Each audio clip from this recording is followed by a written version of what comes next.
up your head, pick up your body, get on the bus, it's time to party. It's Gregory, it is a Saturday night, Gregory. Take your socks off and take your pants on, get in the car and drive on. This guy didn't realize being a dad was going to be hard. So here we are doing Greg's podcast because he couldn't fathom being a father would be difficult. The idea that he thought he would get this podcast in is the craziest thing I've ever heard. I gotta tell you guys, the energy you're coming with is very surprising to me. Because on the text thread, everybody was like, "Of course, man, no problem," and then you guys coming hot with this fucking bullshit.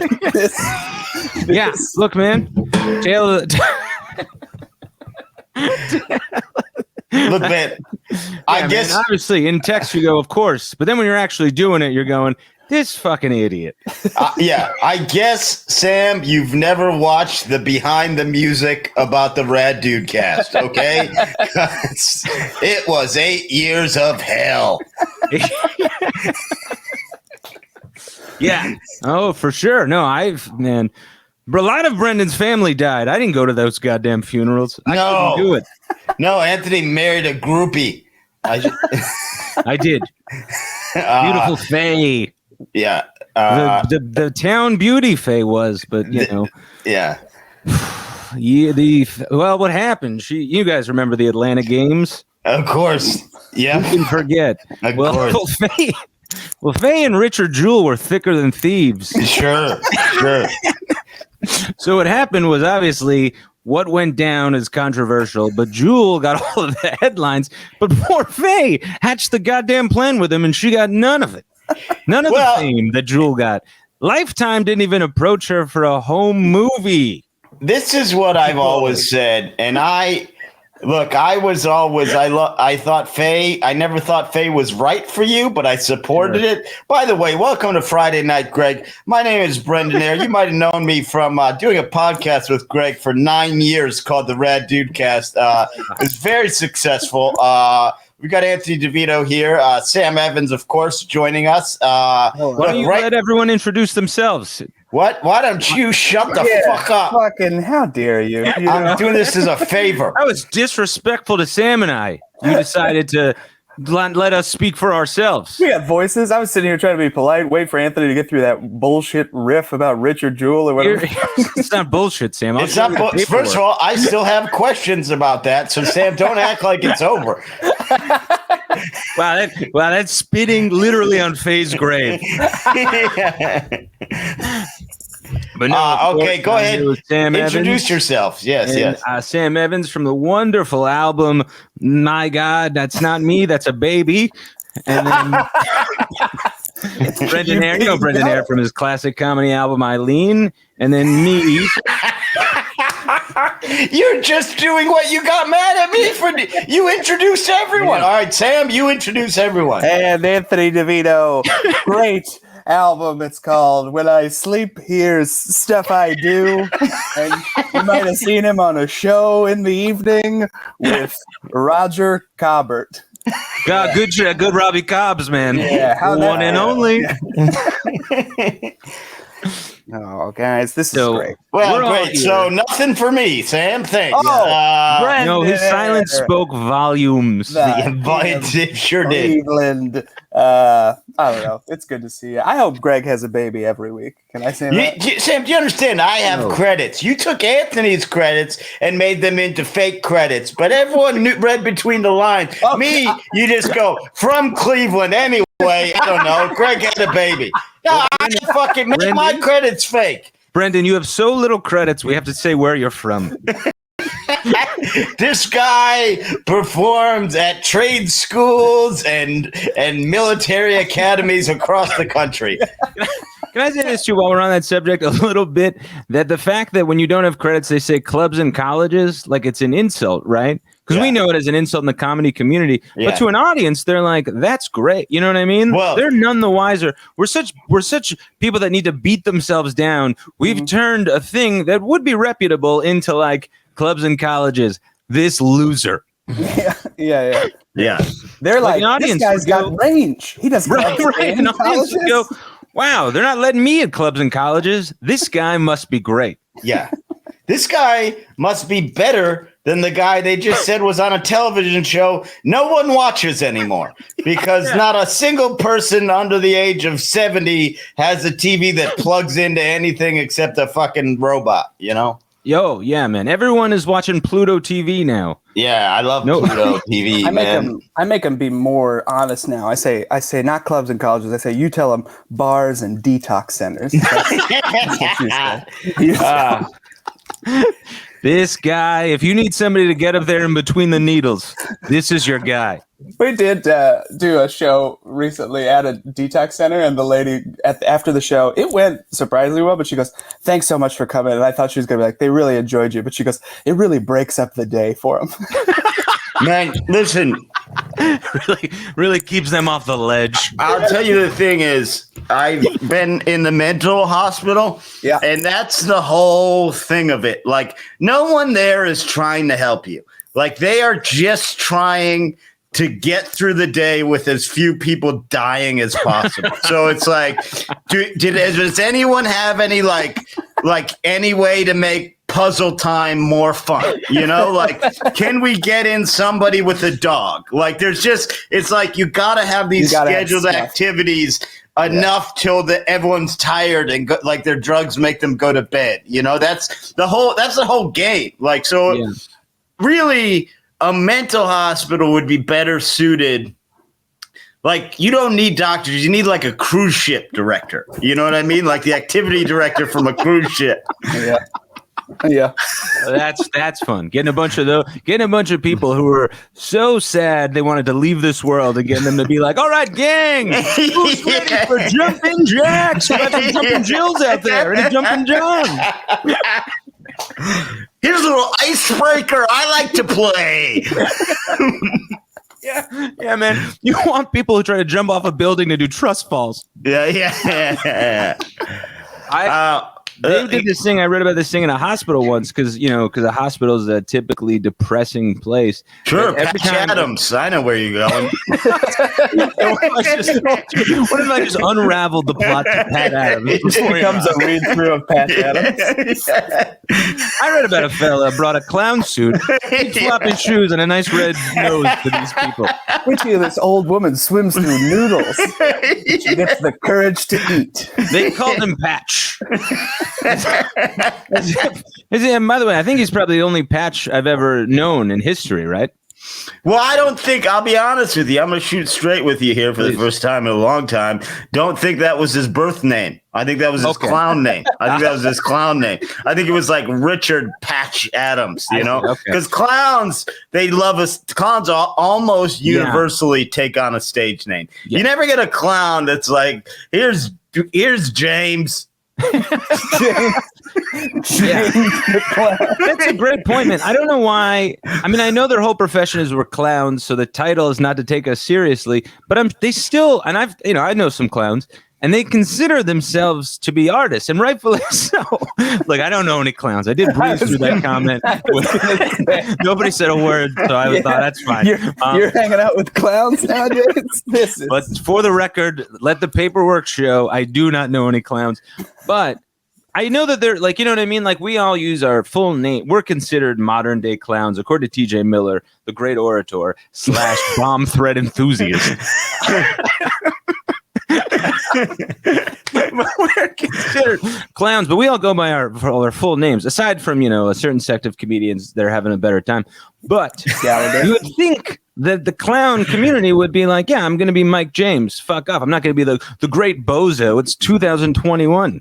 Yeah. This makeup's for fun. It's not to hide behind, all right? I know who I am. I also like that, and this shows your lack of, Sam, this reveals your lack of participation on the Rad Dude Cast. Anthony said a certain sect of comedians who like to have more fun, and you said Gallagher, and I knew immediately he means black comedians.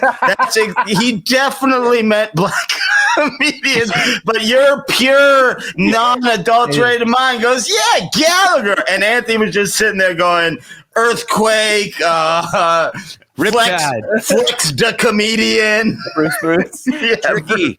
Yeah. Yeah.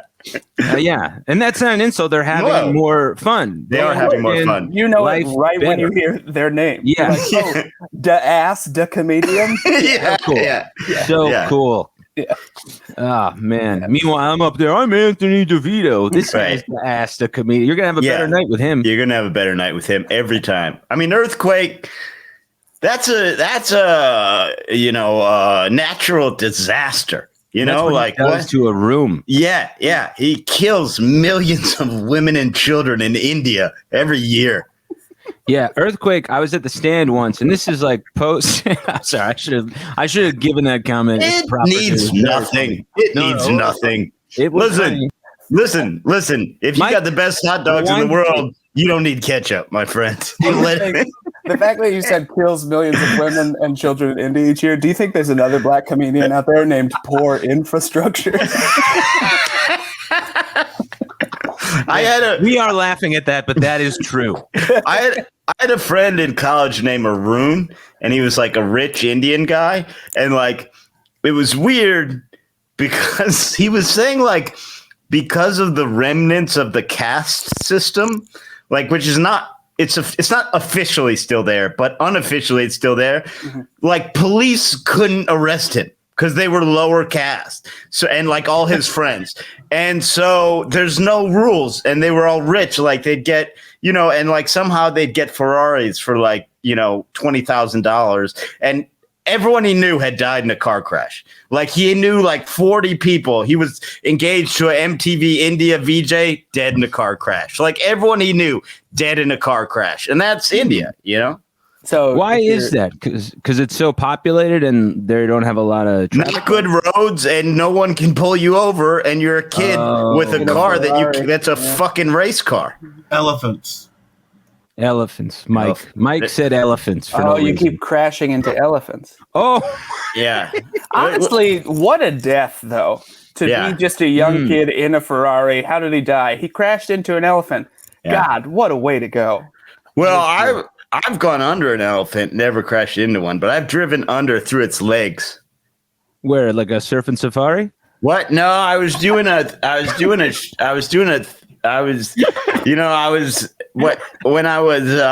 used to work, and so I did that. What do you mean? Wait, what? Yeah. You guys all know when I was doing that thing. You didn't have enough time to figure out the backstory. Yeah. So you're like, I used to work, and so I did that. Brendan got bored enough with his own lie that he stopped it. No, because my grandfather Gordon, not the Irish one, the weird one from Wisconsin that doesn't talk much, and I think he abandoned an earlier family. I don't know, but he was in cahoots with the circus. A lot of people know that. A lot of people, if older fans will know that he was tied in with the circus. Right. Tight. He wasn't in the circus, but he did a lot of, he did a lot of work for them in terms of, because circuses need you need to grease a lot of people if you're going to run a circus. Because most towns, you say, hey, we're going to bring a bunch of fucking, wild animals and uninsurable trapeze acts to a field. They go, no, that's crazy. That's a recipe for a lawsuit. Plus, the tent's going to catch on fire. So you got to get a guy like my grandpa, an advanced man going, here's a little. Wait, why is the tent going to catch on fire? Because they always do, man. Yeah. They always do. Don't listen, Sam. Have you ever heard the statement, don't build your house out of cloth? There's a reason. That's famous. That's a famous statement in the building world. If I had so the tent almost always catches on fire. And so he would grease them up. And then anyway, since that's how I ran into the elephants. I knew him, went under one. So was that show Carnival? Do you remember that show on HBO? Yeah. Is that about a circus? I'll tell you what it was about. It was about a near damn impossible to jack off to. Sure, HBO would always get you to the line. Yeah. It's like they almost they knew. Yeah. You know what I mean? I know. The line. I got to tell you, The Wire took me far across the line and back again several times. Yeah. There are some scenes from The Wire that really did it for your boy. I don't know about Carnival. Wow, cool, man. Do you remember a specific scene?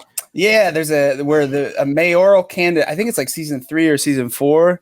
He's like a candidate for mayor, and they're at like a political fundraiser one night. And in one scene, you see him like eyeball a lady that is not his wife across the room. And in the next scene, they're just going at it full. Oh, sure. He's the guy. Then that guy later was in Game of Thrones. Yes. He's the guy is the little finger boy. He ran the whorehouse. You got it right. Finger boy. Yeah. They ruined the whole show by naming him Finger Boy. Lil, I believe it was Lil Finger. Yeah, it's actually, when you say it out loud, Little Finger is like worse than Finger Boy. But we just accepted that because the rest of the show was so good that we went, that's fine. All right, sure. Yeah, he can be Little Finger. His name is Little Finger. Get out of here. Carnival. Right? Carnival in The Wire. Say it again. Is it Mayor Gargetti? Yes. Yeah, I think it's Something like that. Yeah. Carnival was a circus show, and it was like, I think it was before they came into their own in terms of like really fucking nailing shows, because it wasn't that good. And it was like, you would think that almost of all the subjects HBO has taken on in a show, that's almost the richest in terms of like what could go wrong, like a traveling circus, in those times. But it wasn't all that good, really. Was it? I seem to, because I feel like I had the first season on box set and I didn't like it, but I seem to remember they tried to make it kind of like David Lynchy, where they're like, it'll just be weird. Yeah, yes, it was a little bit like American Horror Story, but like not. Yeah. Acknowledged. So it was like, what the fuck? What's going on in the circus? Just give me the circus drama. I don't need a weird filter on the lens that makes everything look like grayer. Yeah. American Horror Story. That's what I call HBO's Real Sex. Am I right, fellas? Oh, God. Oh, God, man. Dates. Let's do it. I had a real sex moment. I was in Cape Girardeau last week telling jokes, and this past weekend, and I was in a courtyard. You emphasize telling jokes that you didn't just vacation in old Cape Girardeau. I could see there was a room like too close to my room. It was like 20 feet away, the window, and they kept the blinds open with the light on. And I kept seeing glimpses of skin, and I wasn't, and I wasn't like sitting by the window, but my bed faced the window, so I kept seeing glimpses of skin. So I'm going, oh, this is going to be, and so I start, I'm going, I'm going to give back a little bit. I'm walking in front of the thing naked, but with my thing, fuck it, I'm going, this is going to turn into one of those movies where you just stare across the alleyway at each other and jerk off, like the lady's fingering herself and I'm jerking off, like one of those movies, man. That's not a common thing. That happens a lot. Common trope in movies where people publicly masturbate in front of each other. You remember in Rear Window when just starts. Okay, Anthony, fine. Go ahead. One pervert starts too early and everyone goes, "This is not what this is about." Go ahead and pitch that in a room and get your ass laughed out of there for how cliched it is. Okay, that's in 50 movies. Is the mutual masturbation across an alley. So I'm seeing all this skin, and then finally the next morning, the guy full window open. It was a great big fat man in tighty whities the whole time. That's even better. So then that's who you. So you guys were beating off to each other. Yeah, well, I did it anyway because for the movie, if this were, I live my life as if it were a movie, but I could barely stay hard. This sounds like an episode of BJ Novak's The Premise.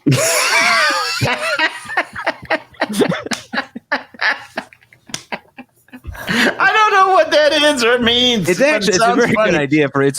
It's basically the Twilight Zone but comedy.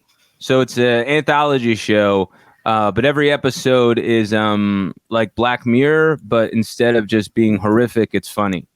It's zany. Yeah, it's I'd say it's zany. Maybe it's a little zany. Sure, I'd throw zany onto that. Wait, is this real? Yeah, it's just What a new network show. is this on? BJ Novak's network. All Novak all the time. BJ Novation. BJ Novation, yeah. It's low rent streaming show. It's $1 a month, and you get BJ Novation, and it's the premise, and then there's a BJ Novak has a cooking show, Cooking with BJ. And then it's all BJ Novak scenes from The Office, but only his scenes. Super cut together to make a story. It's $1 a month. It's not bad. Oh, man. Is this real? The premise is real. The rest of the hoopla I said is not real. The premise is real? Yes. It's on Hulu. What is it about? I just told you. Oh, that's real. Yeah, well, yes, it's the Twilight Zone, but it's a comedy show. So for $1 a month. No, Novation is not real. I pay $1 and I get BJ Novak's Novation. Yes. Maybe. I'll say, as far as I know, no. But throw that into the universe, maybe. Why not? 21 minutes. I thought we were done. I was just going to say, we've been going hot for a minute. Well, that's the thing. I always like to do it that way. You jam pack like crazy for 20 minutes, and then you pretty much stop for the next 20. Yeah. And then for no reason, it's 40 minutes. Yeah. It should just be 20. If anybody's made it this far, they need a breather. I'll tell you that much. Yeah. All right. We'll give everyone a break for a second. Everyone take a break. I'll take a moment to pitch. A lot of Rad Dudecast fans are unaware. I got a new podcast. We've all gone our separate ways. We're no longer friends. We're not enemies. We're not friends. We're just three men in the world. Oh, also we are friends. But I got my own podcast about mental illness. It's called Shit Brains. Get it wherever you get podcasts. Come on. Don't be an idiot. Yeah, and then I've got my own podcast, obviously, Freaking Out with And the Boys. I grab three people. I invite people to my house. I give them quite a big dose of mescaline, and then they freak out. It's called Freaking Out with Anthony and the Boys.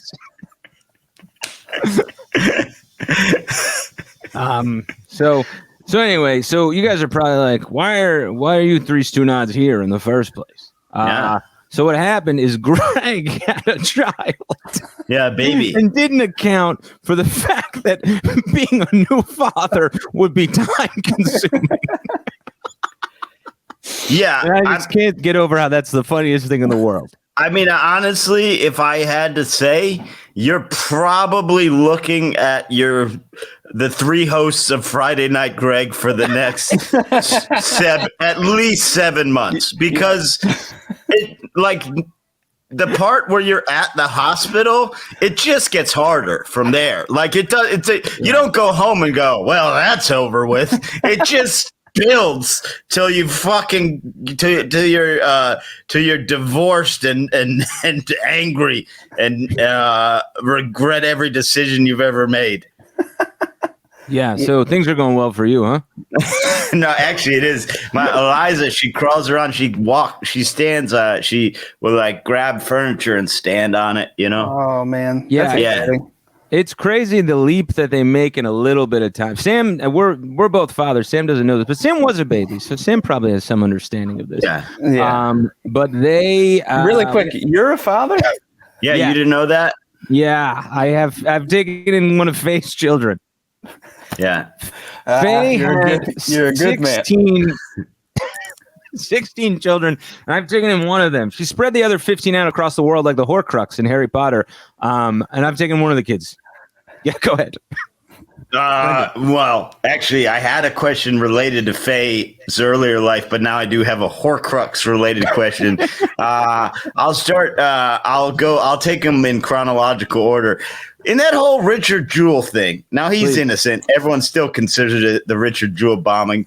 Rough deal for him and Faye, I will say. Did anyone even die at that Atlanta Olympics bombing? I don't think so. Yeah, nobody died. Mike will Why let us did they know. make such an issue? Leave it alone. Yeah. At best, it seems like a goof, you know? Yeah, exactly. I don't think anyone died, and they made this whole thing, and it's like we got 100,000 kids got killed in Chicago last night, and Richard Jewell, the guy who's pretending to be Richard Jewell, lights off a bomb that doesn't even work, and the whole country's up in arms about it. Who cared? I do want to rewind. You said 100,000 kids died in Chicago last night. Yes, every night, Sam, and every night. A one-night total? 2 people did die and injured 111 others. Oh, well, never mind. That does. I mean, well, Mike, delete those minutes. yeah, Scrub those I don't minutes. know. Well, okay, now go ahead, please, Anthony. Yeah, I didn't know. This is prior to me knowing that 2 people had died. So, who really benefited was Tom Green and the Jackass fellas. That this didn't happen around their time, because that would have been tough going for them. One of these pranks gets out of hand. Wouldn't it be funny if we just downplayed other national tragedies for the rest of the episode, and then Greg comes back and he's just in a lot of hot water? What did you guys do? Yeah. You said that the killing field was nothing but a skirmish. Do you ever think that guy, and he's still in jail, I think, but do you ever think the guy who did remember a guy blew up the World Trade Center once? Mm-hmm. Sure. Mm-hmm. When was that? 91? Yeah. You ever think he's mad? Like, get your own material. You know what I mean? Like, what about the Empire State Building's right there. Yeah. I was the World Trade Center bomber. Now I'm not. That was my identity. Now I'm just a guy that makes the good prison stew or whatever he is. I wonder if he went that way or he went the other way with like, I dodged a bullet on that one. People, this whole country got pretty upset. You know what I mean? He was just like, wow, that's pretty good. But the problem is he's still, I see what you're saying, but he's locked up for life in supermax in that crazy prison they have in Colorado. So it's like either way, he's still taking the fall. Like, it's not like they were like, fuck, some guy knocked the whole thing down. You're out, buddy. Yeah. You're lucky day. That'd be great for him though. If they were like, turns out it's not a big deal. It's gone now, so we're gonna let you go. Brendan, you mentioned so casually that supermax in Colorado, as if Sam and I would know. You know the penal system all too well, and it's unnerving. Well, I like to investigate these kind of things. FDX Florence in Colorado is where they put the worst of the worst, and they all get to be buddies. It's weird, but like they got that old Sarnoff fellas in there. He's Boston Marathon bomber. They got the 2 top guys from the Aryan Brotherhood. They got the guy who Ricky and the Unabomber's in there. Apparently, the Unabomber and Timothy McVeigh were pals in there, and then they had a falling out. Falling out. Is that made up? Because that honestly sounds so hilarious to me. Yeah. No, that's true. That's true according to my sources, which are I look stuff up on the internet. Then sometimes I remember it, sometimes I don't. But it's where they put America's most secure prison essentially, and you're essentially on. It's probably cruel and unusual. Like if you were to really look into it. Or not even look into it. Like everyone goes crazy because you can't. Oh yeah, here we got a whole list of them. Yeah, they got Musa. They got Musa, an Al Qaeda operative. Ramzi Youssef, sure. They got a bunch. They got all the top guys. Wow. They got all the top guys in there. They got a guy in there serving life plus 240 years. It's like we got it, guys. Yeah. Richard Reed is in there, the shoe bomber. The shoe bomber. They got the shoe bomber in there. They got this is like a real celebrity prison. Oh, it's the who's who of who's bad domestic terrorists. Yeah.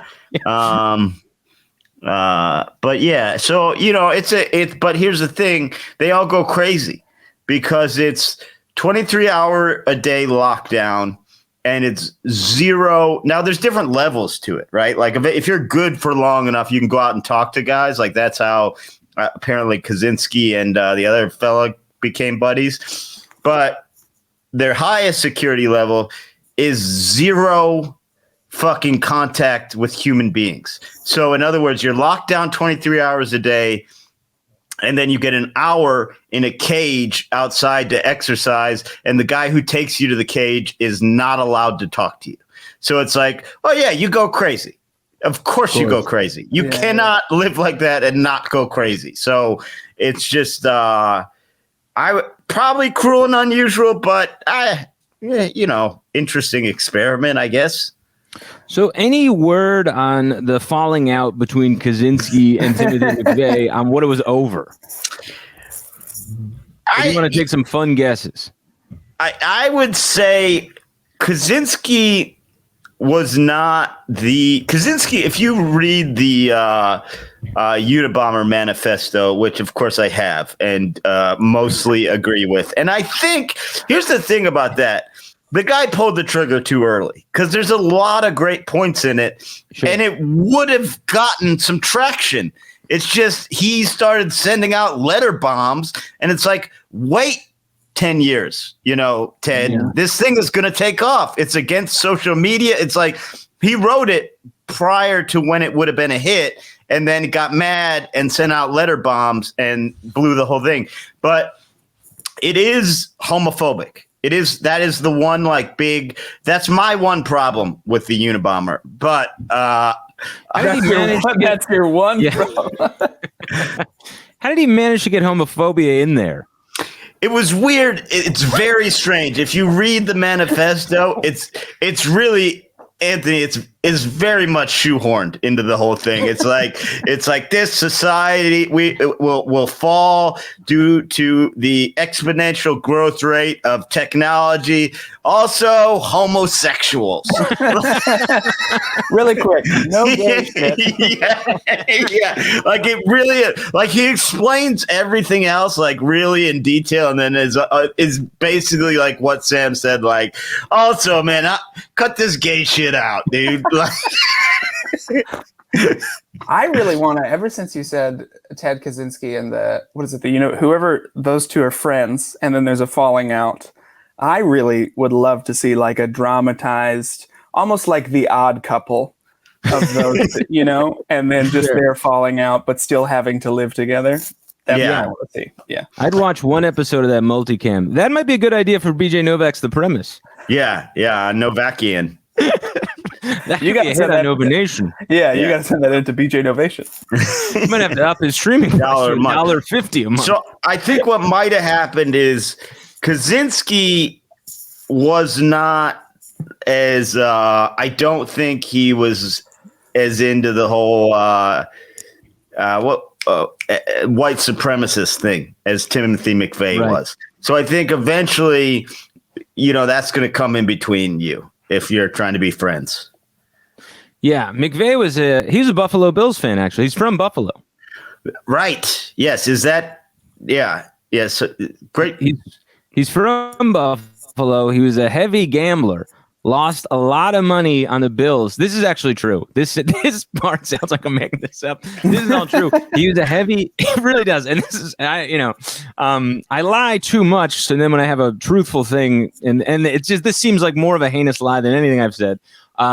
He lost quite a bit of money on the Bills Super Bowls, and then that sort of, obviously he was going in a certain direction, but that was a helpful catalyst in him, becoming the person that he was and doing what he did. Are you telling me there's a chance that if the Bills hadn't won or hadn't lost four Super Bowls, Ted Kaczynski actually? It's so funny because there's already such incredible small, but yeah. There's already such incredible disappointment and the wrath of a city on their kicker Scott Norwood, that to add that on top of it, that to be like, and you did the Oklahoma City Federal Building bombing. If you would have made that 46-yarder, you piece of shit. Yeah, it's a lot to put on Norwood, but yeah, small. I mean, a lot. Ruby Ridge had to not happen. A lot had to happen for McVay not to do what he did. But yeah, it makes sense though, because it's like you rarely meet a white supremacist who's like everything's going great. Nobody's like just life is smoothing. It's in the title. Right. Nobody's life is just kind of swimming along, and then it's like, you know what?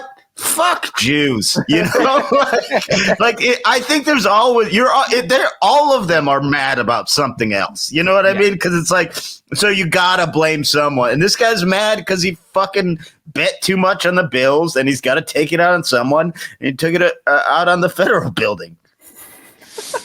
Yeah. And then who was his partner? Terry Scott, right? That was the other guy. Was it Terry Nichols? Terry Nichols. That's Wait. Now this is McVay we're talking about. Right? Yeah, McVay. Yeah. Oh, man. Yeah, his buddy was Terry Nichols, and then McVay was found. It was like a routine traffic stop, and that's what did it. Yeah. Wow. And he was at the time he was wearing a. He was wearing a Jim Kelly. Jersey. He was wearing He was wearing a Jim Kelly jersey and going. Who did they lose to? They lost to the Giants one year. Giants, Cowboys twice, and the Reds, I believe. Yeah. Jesus Christ, 4 in a row. They're good now. Yeah, Timothy McVay was executed in 2001. Oh, so. Then could he not have had a falling out with the Unabomber? He did it. There's a letter from Ted Kaczynski talking about how they were in the same cell block, but it's a diatribe, so it's hard to say. right. Ted Kaczynski is still alive in prison. He's 79 years old. Yeah. Sure, he makes all the soap that they wear on a rope. If you can make a bomb, you can make soap. He did. That was the one incredible fact that people kept going over with Ted Kaczynski. He really did make all the soap. They would cite that as evidence of his intelligence. They would go, I mean, the guy made his own soap in the woods. The amount of times I heard that fact with some amount of admiration towards him was so unsettling when that was going on. But Harvard professor, genius. I mean, that guy made his own skincare line. It was incredible. But it really is crazy. Like, I mean, I think I could make soap, but like, what's really crazy is if you take the Unabomber manifesto. Your money where your mouth is, you son of a bitch. It's not that hard. You get a recipe. You get a recipe. You need some fat. That's the hard thing, is getting your hands on fat. But if you make soap wrong, the pH balance is off. It'll just burn you. So it becomes a bomb or a chemical irritant. That's Kaczynski knew so much, man. He knew. Coincidentally, Eric Rudolph, the guy who actually committed that crime, is in that same prison. Who's Eric Rudolph? He did the Richard Jewell heist. Oh man, okay. So Brenda, wait, what were you saying? I was saying, back to the Unabomber manifesto, which that's not what it's really called, but What is it called? It's something about the decline of something in Western society. I don't know.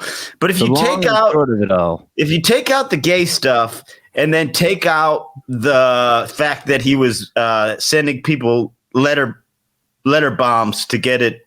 I don't know. Everyone calls them mail bombs. You call them letter bombs. It's insane. Letter bombs. Well, they were in letters, I think. Yeah, I know, but the world decided they were mail bombs.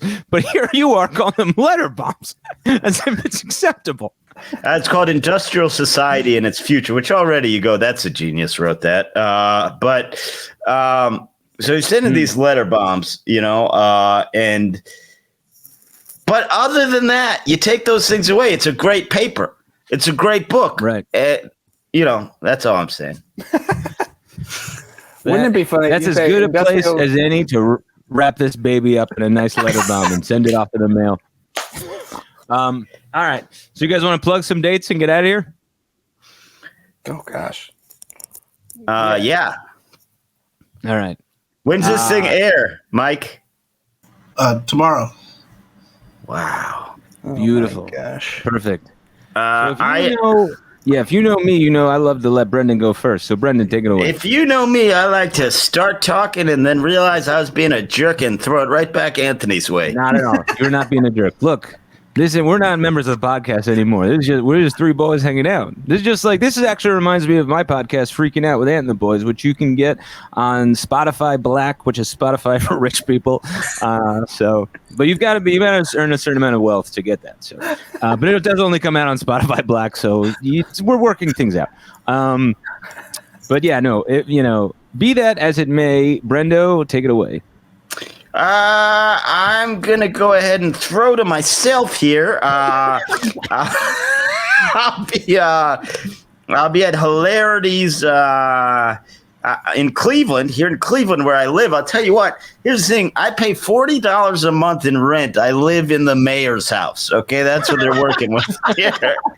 I live in the mayor's estate. It's wild. They kicked him out. They said he was only paying $20. Now, October 14th through 17th, I'll be at Hilarities. I'm opening for Adam Ferrara, but then or Ferrara, I can't know. How could I know? But I love that guy. But then the Friday and Saturday, I'm headlining the late shows. So come out then, and then I'm running a brand new hour, October 23rd at Coda here in Cleveland. Brand new, getting my new album ready.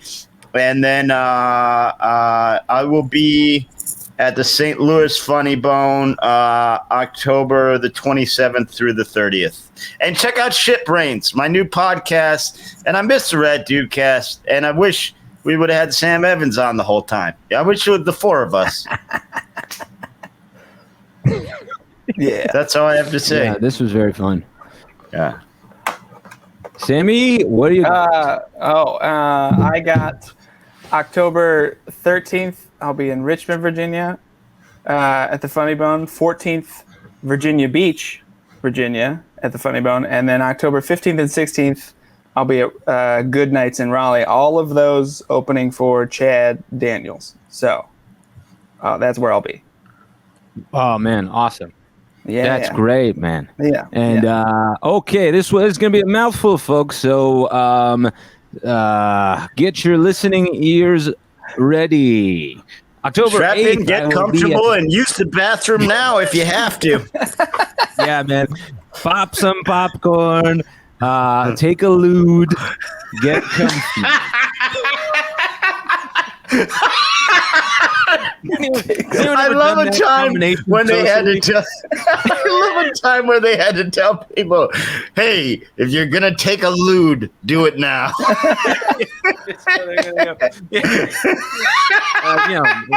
Dig it. You're not gonna want to be halfway through this graduation ceremony and not be lewded. Take it now. There's a lot of names to get through. So October 8th, what a date. Friday night, I'll be at the Tiger Room in Fort Wayne, Indiana at 8:30. And then October 9th, that's just the next day, everybody. That's a Saturday. I'll be at the Comet, Cincinnati, Ohio, somewhere in the 8 o'clock vicinity. But that's not really what this is all about. This is all to let you guys know, October 27th through the 30th, I'll be in mighty Minneapolis, Minnesota, recording my second album, second special at Acme Comedy Company. You can get tickets on their website or through me. Get them through me, though, because if you get them through me, I get all the money. It's not true at all. But yeah, go ahead. I was going to just ask you to clarify, because I do feel this is an important thing for people to go to. Is it possible for them to get these tickets through you? No. Okay, good. Just wanted to double check. Yeah, good. All right, good. People out there trying to go, and they're like, Anthony, why can't I get these tickets? Yeah. So come out to that. That's the big one. My next album special. I'll be recording it there, and then obviously I'll be the return of my goddamn beautiful, somber, sincere solo show. My dad is a Danny DeVito. November 13th for the New York Comedy Festival, Union Hall, 5 p.m. because they don't respect Italians in this business. And I will be running it in D.C. November 8th through the 11th at Room 808. And as Porky Pig would say, fuck off and kill your parents. Pick up your head, pick up your body, get on the bus, it's time to party. It's Gregory, it is a Saturday night Gregory. Take your socks off and take your pants on, get in the car and drive on Friday night Gregory. It is a Saturday night Gregory. In the darkness, my man was too high. He created the show, so that is why that you have Gregory. Oh.